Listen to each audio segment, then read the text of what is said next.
بسم الله والصلاة والسلام على رسول الله. مرحبا بكم في فيديو جديد. نعرف غلبت عليكم شوية، ما ألا غلب الظروف، سامحوني. المفيد هني معاكم على قدر المستطاع.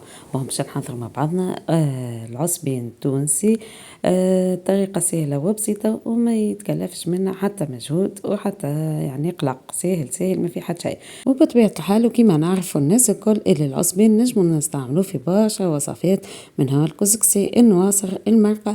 المفيد تويكا خلينا نتعديو ونشوفوا طريقة تحضيره.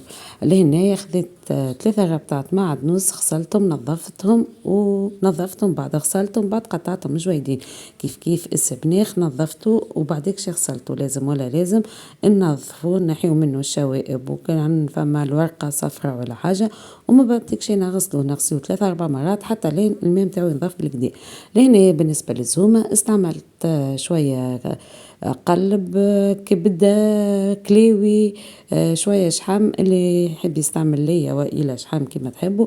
واستعملت زادة عندي غية سمطة وقطعتها جويدة بالكل. لهنايا باش نستعملوا لهناك الحمص المنفخ، وباش نستعمل زادة الروز. نجمو نستعملوا البرغل، مش الروز الحقيقة أنا نحبها بالبرغل، ما إلا غالب مش متوفر عندي حاليا. الإله محمد صلى الله عنا لهن البصل الأخضر، الأحمر، الأبيض، كمية ما شاء الله متاع بصل. الألوان اللي عندي في دار الكل حطيتهم. لهنا عندي كعبتين طماطم كبار، وعندي زادة نعناع أخضر. ما حبيتش نحطه مع السبناخ والمعدنوس باش نركز لكم عليه. نعناع الأخضر يفوح لنا العصبين بالكدا بالكدا. ماذا بينا اللي عنده يستعمله. لهنا عندي المصارن وعندي الكرشة. بالنسبة للمصارن هذوما متاع علوش، والكرشة كيف كيف متاع علوش. بطبيعة الحال نكونوا منظفينهم بالكدا بالكدا. ولهنا قطعت الكرشة كعيبات صغار، وبطبيعة الحال كيما نعرفوا التوانسة كليكا نخيطوهم باش نجمو نحشيوهم بالحشوة. تويكا باش نتعداو للفاحات. عندي الطماطم كونسونتري 4 مغارف كبار مكومين. عندي النعناع الشايح، حطيت الاخضر وحطيت الشايح. عندي الفلفل الاحمر، عندي الثوم راس كامل ثوم. عندي لهنا الفلفل المعجون مغرفة كبيرة معبية، وعندي مغرفة كبيرة تابل، شوية قرفة وشوية ملح. وعندي زادة حطيت شوية كمون، مش باين مليح ما حطيت شوية كمون، مغرفة صغيرة. هذه كانت المكونات. بطبيعة الحال الزيت ما ننساوش. كانت ملا كما قلت لكم هذه المكونات. تويك شوفوا كيفاش باش نحضروه مع بعضنا. بالنسبة للتحضير تاعو ساهل، ماهلش نحطوا كل شيء على بعضه. لهنا حطيت الرز والحمص المنفخ. بطبيعة الحال الحمص منفخ قبل بليلة، وبالنسبة للرز نغسلوه قبل ما نستعمله. كما تشوفوا فيا قاعدة نستقطر فيه من المياه متاعو. وكما قلت لكم نحط المكونات على بعضها باش نزيدوا تويكا الخضره اللي كنا قصيناها. وماذا بينا الخضره بتاعنا كالكسوا سبناخ والى الطماطم والى البصل، كل شيء معناها حتى من اللحم يكونوا مقصوصين مكعبات صغيره، خاطر في العصبانه باش نلقاو واحده جويده باش ما تعذبنيش في حاشينها. ان شاء الله يا رب تكون واضحه. ولهناك بعد ما كملت حطيتهم نحاول ندخلهم الكل مع بعضهم باش يتوزعوا بالكدا بالكدا قبل ما نزيدهم بطبيعة الحال لفاحات. وتويكا نتعطيو للفاحات. انا نحب نخلطهم مع بعضهم في صحفة ولا صحن وحدهم، نخلطهم مليح مليح، ومن بعد نزيدهم على الحشوة باش يدخلوا بالكدا في الحشوة ويتوزعوا بالباهي. هناك بالنسبة للفاحات انا استعملت مغرفة كبيرة فلفل هريسة ومغرفة كبيرة فلفل احمر. اللي يحب احر من هكاك يزيد، اللي يحب اقل حرارة ينقص. ديما هذه تبقى مسألة ذوق. واللفاحات بصفة عامة نحب الحاجة اللي نحبوها نحطوها. ديجا يعني من دار لدار تختلف لفاحات، ومن منطقة لمنطقة، على كل واحد يحط الحاجة اللي تناسبه. لهناك تويكا باش نزيدها شوية زيت باش يزيدوا يتحلوا بالكدا مع بعضهم. وبالنسبة لكمية الزيت نحطو كمية معتدلة، ما ننساوش اللي العصبانة متاعنا فيها شحم وإلى ليا. هذه الحاجة الأولى. الحاجة الثانية نحطو كمية متاع زيت باش تسهل علينا عملية حشينا العصبين، سيرتو العصبانة تكل شوية شوية. هذيك يلزمها تكون الحشوة متاعنا ميدومة يعني فيها شوية زيت باش نجمو نحشيوها فاسيلمون. هذه استيس نعطيها للبنوتات اللي مازالوا يتعلموا في التطيب. بون لا اله الا الله محمد رسول الله. لهناك خلطت الزيت بالكدا مع اللفاحات، وبطبيعة الحال نحاولوا نحلو الفلفل هريسة بالكدا. وتوا بعد ما جهزت المكونات نتاعنا باش نزيدوها فوق الخضرة ونخلطوها كيف العادة بالكدا بالكدا باش الخضرة كلها تاخذ من اللفاحات هذيك ومكة الطماطم وكل شيء.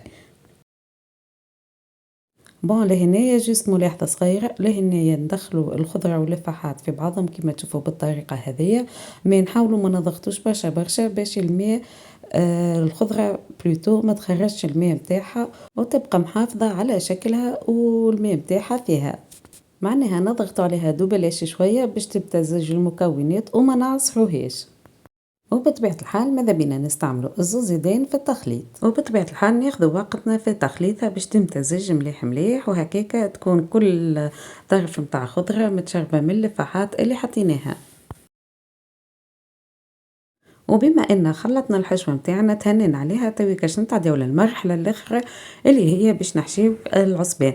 لهنا عندي العصبانة الخشينة هذيك اللي تجي قبل الكرشة، خشينة بالكدا بالكدا نجمو نحشيوها بسهولة. كما شفتوا معايا الطريقة هذه تحشي بها العصبانة بسهولة وتربحنا برشا وقت في الخدمة.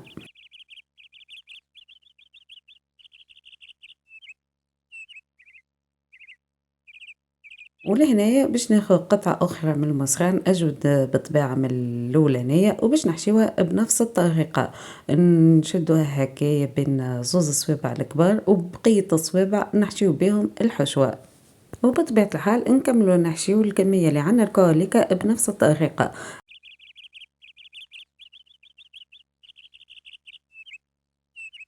وهذه هي كمية العصبان اللي تحصلت عليها كما تشوفوا فيها ما شاء الله الخير والبركة. هذوما الكرشيات اللي حضرناهم. بعد ما نحشيوهم بطبيعة الحال نكملوا نخيطوهم بالكدا الفتحة اللي خليناها نكملوا نخيطوها. هذا الشكل نتاعهم. اللي يحب أصغر من هكا يعمل، اللي يحب أكبر كل واحد يعمل الحاجة اللي تناسبه. أنا عملتهم متوسطين نسبيا، يعني مهمش كبار مهمش صغار، كل واحد يعمل الحجم اللي يحب عليه، حتى أصغر راهو ممكن حتى أكبر بطبيعة الحال ممكن. هذه المصاغر اللي نسبيا تتسمى جيدة المتوسطة، وخاطر جويدة بالكل ما نحشيوهاش ديجا عملنا منها مركز وكل. لا إله إلا الله محمد رسول الله. بالمناسبة نخليكم رابطة المركز، هذه المسخنة الخشينة خيطتها من زوز جهات على خاطر تقصت لي وانا نحشي فيها. بالنسبة للصغيرة راني انا ما نخيطهاش، نخليها كي وقت التطيب تتلم على بعضها وتتسكر بالتطيب، راني ما نخيطهاش الصغيرة ما نخيطهاش. وبطبيعة الحال الكبار لازم ولا لازم باش نخيطوهم. هذه صغيرين بالكل جاتني. بون البنات نحب نعطيكم أستيسة صغيرة. ماذا بينا كي نخيطوا العصبانة متاعنا نستعملوا خيط أكحل مش أبيض، سبحان الله معنا صغار في الدار وكل ممكن ما يتفطنوش ليه أكحل يجلب الانتباه وينجموا يشوفوه. ما نستعملوش خيط أبيض. حاجة أخرى وقت اللي باش نستعملوا الخيط باش ما نمسخوش نقولوا القنوط متاع الخيط، نحطوه في كيس ونبداو نجبدوه هكا الفتلة بشوية يبقى لنا القنوط متاعنا نظيف. اوكي جست هذوما حبيت نعطيهم لكم هكا ملاحظات بسيطة ما والله باهية معناها. بون ملاحظة أخيرة نحب نعطيها لكم قبل ما نكملوا الفيديو متاعنا. كما تشوفوا معايا العصبانة متاعي حشيتها ما حشيتهاش بالكدا بالكدا، معناها خليتها مرخوفة ما كبستهاش برشا. كما تشوفوا فيها يعني كما نقولوا ناقصه في الحش وماهيش محشيه مليح مليح. صحيح هو السبناخ مثال الخضره تنقص بالتطيب، ما عندنا الروز والى البرغل راهو يتنفخ وتنجم تتفلق لنا العصبانه واحنا نطيبوا فيها. حاجه اخرى لهناك بعد ما كملت حشيتهم عديت عليهم هكا بالسكينه، عملت فيهم ثقب بالسكينه ونحطهم نستحفظ بهم في المجمد وقت اللي حاجتي نمد ونطيب. بون بالنسبة للثقاب زادا هذوك ما لازمين باش ما تتفلقش العصبانة وقت التطييب، نجمو نعملوها الحركة هذيا قبل ما نطيبوهم وإلا قبل ما نستحفظوا بهم، أنا نعملهم قبل ما نستحفظ بهم ونرتاح منها هكا باش ما كان لا قدر الله نسيت ما تصير حتى شيء. بون هذايا مثال طيبت منها مرقة تاع عصبان، أنا العصبانة جيدة نحبها مرقة ما شاء الله تهبل تهبل تهبل. نكون وصلت بكم لآخر الفيديو، ما تنسونيش من دعمكم بالاشتراك في القناة وتفعيل زر الجرس باش يوصلكم بإذن الله كل جديد. وهذايا كسكسي زاد عملته بالعصبانة هي بيدها.